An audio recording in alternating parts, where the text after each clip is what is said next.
ଧରାପୃଷ୍ଠକୁ ଅବତରଣ କରିଛନ୍ତି ମା ଦୁର୍ଗା। ଦୁର୍ଗା ପୂଜାକୁ ନେଇ ଚଳଚଞ୍ଚଳ ହୋଇ ଉଠିଛି ପଲିଠୁ ସହର। ପୀଠରେ ମାଙ୍କର ଆଜି ନବମୀ ପୂଜା ହେଉଥିବା ବେଳେ ମଣ୍ଡପମାନଙ୍କରେ ମହାଷ୍ଟମୀ ପୂଜା ଖୁବ୍ ଧୁମଧାମରେ ପାଳିତ ହେଉଛି। ବାଲେଶ୍ୱର ଜିଲ୍ଲା ଜଳେଶ୍ୱର ଅଞ୍ଚଳର 38ଟି ସ୍ଥାନରେ ଅନୁଷ୍ଠିତ ହେଉଛି ମା ଦୁର୍ଗାଙ୍କ ଅଷ୍ଟମୀ ପୂଜା। ଏହି ଅଷ୍ଟମୀ ପୂଜାରେ ଜଳେଶ୍ୱର ଲକ୍ଷ୍ମଣନାଥ ସ୍ଥିତ ରାୟ ମହାଶୟ ଗଡ଼ରେ 518 ବର୍ଷର ଦୁର୍ଗା ପୂଜାରେ ଆଜି ନିଆରା କୁଆଁରୀ ପୂଜା ଅନୁଷ୍ଠିତ ହୋଇଯାଇଛି। ମାଙ୍କ ଆଜି ପବିତ୍ର ଅଷ୍ଟମୀ ପୂଜା ସହ ଏହି ନିଆରା କୁଆଁରୀ ପୂଜା ଦେଖିବା ପାଇଁ ଲକ୍ଷାଧିକ ଶ୍ରଦ୍ଧାଳୁଙ୍କ ସମାଗମ ହୋଇଥିବା କୁହାଯାଇଛି। ଲକ୍ଷ୍ମଣନାଥ ରାୟ ମହାଶୟ ଗଡ଼ର ଅଷ୍ଟମୀରେ କୁଆଁରୀ ପୂଜା ମାଙ୍କ ଏକ ଶକ୍ତି ପୂଜା ବୋଲି ବିବେଚନା କରାଯାଏ। କୁଆଁରୀ ପୂଜା କଲେ ମା ଅଧିକ ସନ୍ତୁଷ୍ଟ ହୁଅନ୍ତି ବୋଲି କୁହାଯାଏ। ଲକ୍ଷ୍ମଣନାଥ ରାୟ ମହାଶୟ ଗଡ଼ରେ ଏହି ପୂଜାର ସ୍ୱତନ୍ତ୍ରତା ରହିଛି। ଏକ ବ୍ରାହ୍ମଣ ପରିବାରର 10 ବର୍ଷରୁ କମ୍ ବୟସର ଝିଅକୁ ସମସ୍ତ ରୀତିନୀତି ଅନୁଯାୟୀ ଏଠାରେ ପୂଜା କରାଯାଇଥାଏ।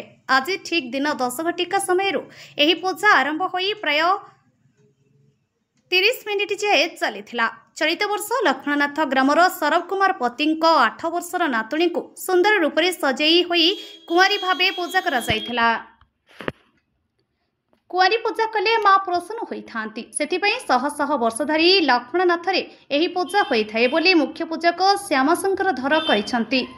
ତନ୍ତ୍ରଧାରକ ଭାବେ ଚିତ୍ତରଞ୍ଜନ ଦାସ, ଚଣ୍ଡୀପାଠକ ସିଦ୍ଧେଶ ଦାସ, ଚର୍ଚ୍ଚକ କିଶୋର ଭଟ୍ଟାଚାର୍ଯ୍ୟ ସହ ଚର୍ଚ୍ଚକ ପ୍ରଦୀପ ତ୍ରିପାଠୀ, ହୋମ ଅମରନାଥ ଘୋଷାଲ ଏହି ପୂଜାରେ କାଜେ ତୁଲାଇଥିଲେ।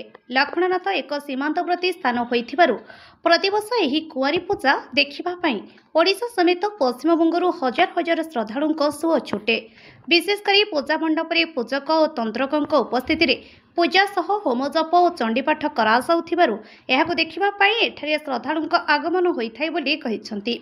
ପୂଜା କମିଟିର ସଭାପତି ସୁରେନ୍ଦ୍ର ନାରାୟଣ ରାୟ, ସମ୍ପାଦକ ପାର୍ଥ ଘୋଷାଲ, ଉପସଭାପତି ଅମରନାଥ ଘୋଷାଲ, ଶ୍ୟାମଚରଣ ଦାସ, ହେମନ୍ତ ସହି, କୋଷାଧ୍ୟକ୍ଷ ଦେବାଶିଷ ଚାଟାର୍ଜୀ, ବରିଷ୍ଠ ସଦସ୍ୟ କ୍ଷେତ୍ରମୋହନ ସିହ୍ନା, ଅନନ୍ତରାମ ଚାଟାର୍ଜୀ, ସପନ ବେହେରା, ପଞ୍ଚାୟତ ସମିତି ସଭ୍ୟ ଜିତେନ୍ଦ୍ର ଦାସ ପ୍ରମୁଖ।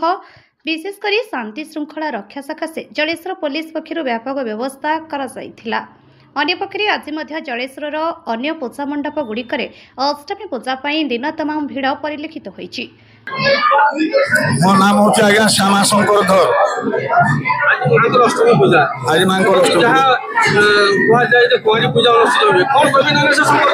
ଆମର ଏଇ ଯେଉଁ ଦୁର୍ଗା ପୂଜା ହୁଏ, ଏଠି ଆମର 3 ଦିନ କୁମାରୀ ପୂଜା ହୁଏ।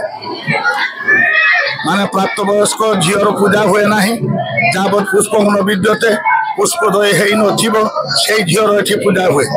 ଏବଂ ମାଙ୍କ ଶାନ୍ତି ପାଇଁ ଆମେ କୁମାରୀ ପୂଜା 3 ଦିନ କାଳ କରୁ।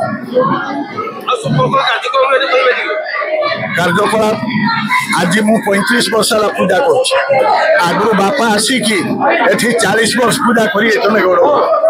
ଆଜି ମୁଁ 35 ବର୍ଷ ପୂଜା କରୁଛି। এই 35 ବର୍ଷ ପୂଜା କରିକି ମୁଁ ଅନୁଭୂତି କରୁଛି ମାଙ୍କର ଯଥେଷ୍ଟ ଦୟା ଅଛି। ଏ ମହାଶୀ ଗଡ଼, ମହାଶଙ୍କ ଗଡ଼, यार विशेषत्व अच्छी आउ बहु लोक एठी हुअंती आउ पूजा चले देवार्चन चले सप्तमी अष्टमी नवमी दशमी पर्यंत आमर एठी पूजा हुए। देवाशीष चटर्जी मो ट्रेजरर भाव लखना दुर्गा पूजा कमिटी अच्छी।